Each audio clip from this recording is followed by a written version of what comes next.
There are 11 million immigrants in the United States of America. There are 1.2 million immigrants in the United States of America from Central America. Hi, I'm Kathy O'Toole. I'm a realtor with Envy Holiday, and I work in the Metroplex and specifically in Coppell. What documentation do you need from your clients in order to make an offer on a home? Well, specifically we get a letter from a bank that says they're pre-qualified to buy a home. So I don't personally get their information. If I don't know them and it's a safety risk, I will get their driver's license just so we have that on file when I'm driving them around. And then the documentation comes from the bank. They need lots and lots of documentation. They need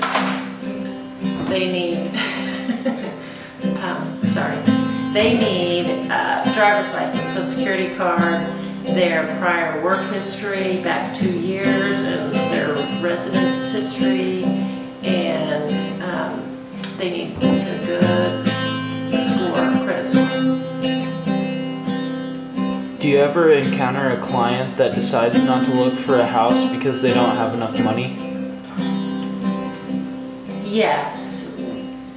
We call them a customer because they're not a client until you're working with them more, but when customers call in, if you're working with phones and they want to know about a house, if they can purchase it, usually one of our first questions is, have they talked to a lender and gotten pre-qualified? And they say, what's that? And you say, well, you need to call a lender or a bank to find out what price of home you can qualify for, which that just means how much debt do they have and how much money do they make, and what that will tell them how much they can spend on the house. Sometimes when they're not ready, they have bad credit or they don't have enough money, then they ask if you can help them rent a home. And the answer is yes, but you need to have a social security number and a license, and they call your previous landlords to find out what kind of tenant you are. So sometimes it can be just as difficult to rent as to purchase. How hard is it to find a less expensive house for a person with a low price range?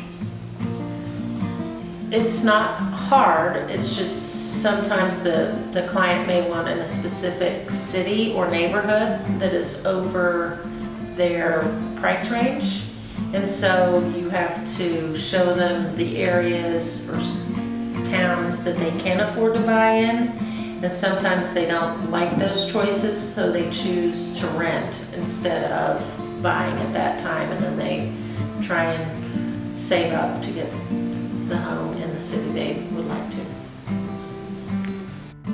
How can you tell if one or more than two families are living in a home? Well, typically the neighbors can figure that out when the people are coming and going and by the cars there, but it's not an issue if more than one family is living in the home, if it's not a problem with the city ordinance or the homeowners association.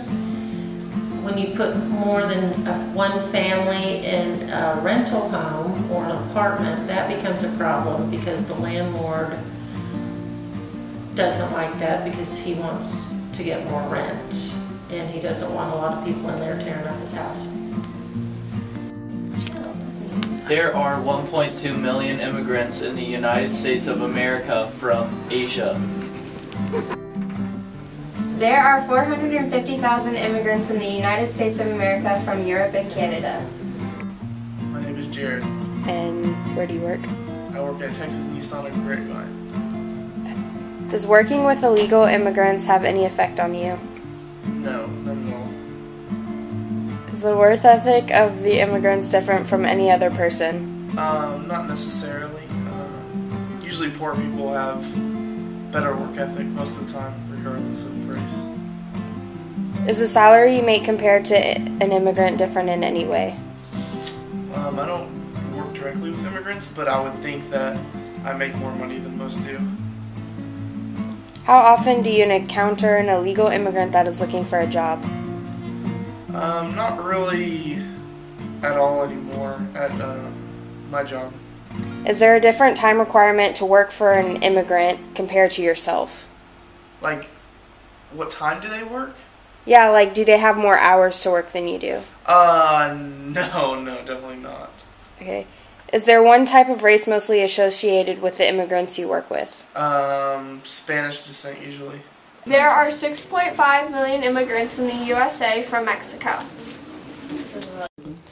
There are 660,000 immigrants in the U.S. from South America.